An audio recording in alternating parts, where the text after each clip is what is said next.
Bien, d'abord, je voudrais remercier tous ceux et toutes celles qui, à l'occasion du procès du 15 décembre, se sont déplacés au palais de justice, mais également tous ceux qui n'ont pas pu se déplacer et qui étaient bien loin, qui étaient en France, parce que j'ai eu beaucoup de soutien de travailleurs et d'organisations ou d'associations implantés sur le territoire de la France. Donc je voudrais remercier tous ceux-là, de Martinique, de France et même du Sénégal, qui m'ont apporté leur soutien à l'occasion du procès qui m'a été intenté par M. Jean-François Ayotte, par le procureur, parce que j'avais dit, écrit dans une émission, un bon métier volé profitait, nous foutis au déwa, combattre là, il faut que nous continuions. Bon.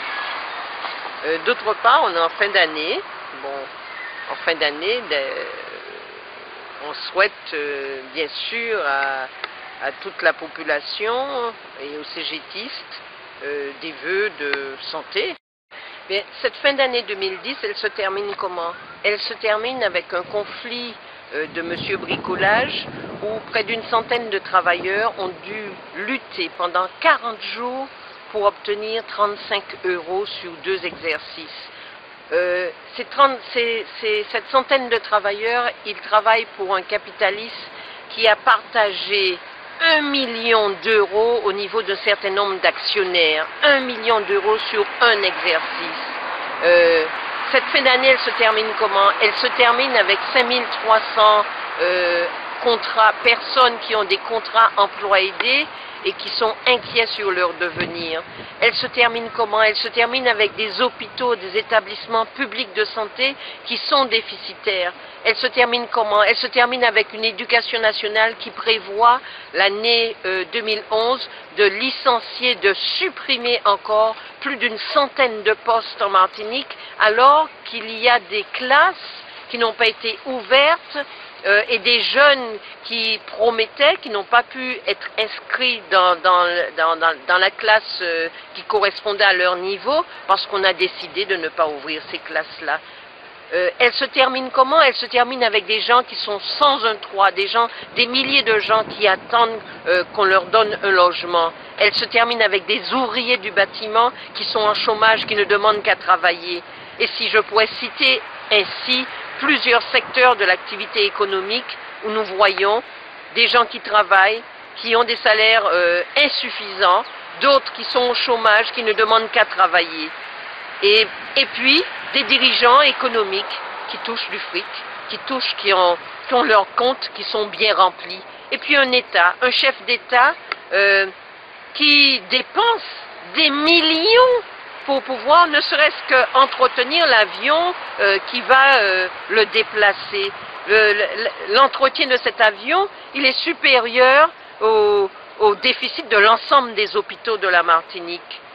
Et puis, quand on sort de la France et qu'on voit vers les autres pays, eh bien c'est la même rengaine. C'est la même chose parce que, quel que soit le petit bout de terre sur lequel on vit, mais c'est le même système économique en vigueur, le système capitaliste. Et dans ce système, les dirigeants économiques et les dirigeants politiques, ils font fonctionner le système en fonction du profit que les activités vont rapporter, mais non pas en fonction des besoins des hommes. Alors ce système-là, oui, il faut que la jeunesse salariée, la jeunesse étudiante, la jeunesse scolarisée, il faut aussi que les travailleurs, ceux qui produisent de la plus-value, ceux qui produisent du profit, eh bien, il faut qu'ils se rendent compte que ce système-là, il a fait son temps et que les personnes qui sont en capacité aujourd'hui de le transformer, eh bien, c'est ceux qui travaillent, c'est ceux qui enrichissent, c'est ceux qui font des bâtiments, c'est ceux qui font des routes, c'est ceux qui construisent toute la société. C'est ceux-là qui sont en capacité de dire, ben non, on arrête de travailler pour engraisser des capitalistes qui produisent le chômage, qui produisent la misère et qui sont à l'origine aussi des guerres qui se font dans le monde. Non, on travaille pour nous, pour qu'on puisse s'épanouir, pour que la jeunesse puisse trouver un emploi, pour que tous ceux qui travaillent soient bien logés, pour que les jeunes puissent avoir les études dont ils ont besoin, pour que la vie ne coûte pas aussi cher. Ça, c'est possible, mais ça ne sera possible que si nous, travailleurs, nous comprenons que nous représentons une force et que nous sommes d'accord à prendre une partie de notre temps pour ce quelque chose qui doit être fait en commun pour que nous puissions nous servir avec efficacité de cette force pour transformer la société dans laquelle nous vivons, qui est une société qui n'est pas juste, ni fraternelle. Ben oui, nous avons la capacité de transformer cela par nos luttes, par notre combat, et il faut viser plus loin que ça, parce qu'il ne s'agit pas de lutte seulement pour une augmentation de salaire, ni pour développer uniquement l'emploi. Il s'agit d'une lutte pour que les commandes,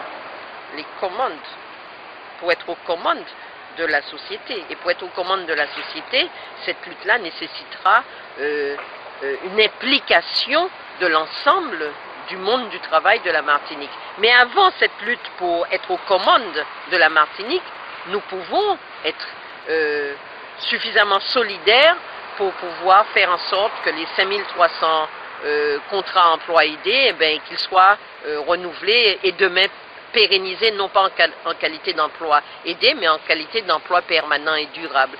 Que les déficits des hôpitaux, que nous puissions nous mettre ensemble, parce que le bon fonctionnement des hôpitaux, il est utile à l'ensemble de la collectivité, mais que les hospitaliers se mobilisent pour que l'argent public puisse revenir à l'hôpital public, pour que les enseignants se mobilisent, pour que l'argent public soit investi dans l'éducation nationale, pour que la population se mobilise, pour qu'on puisse construire des logements. Nous sommes en capacité de faire cela, mais pour cela, il nous faut y consacrer un petit peu de notre temps, chacun, pour nous rassembler, pour nous comprendre et pour décider de notre plan d'attaque, de notre plan d'offensive.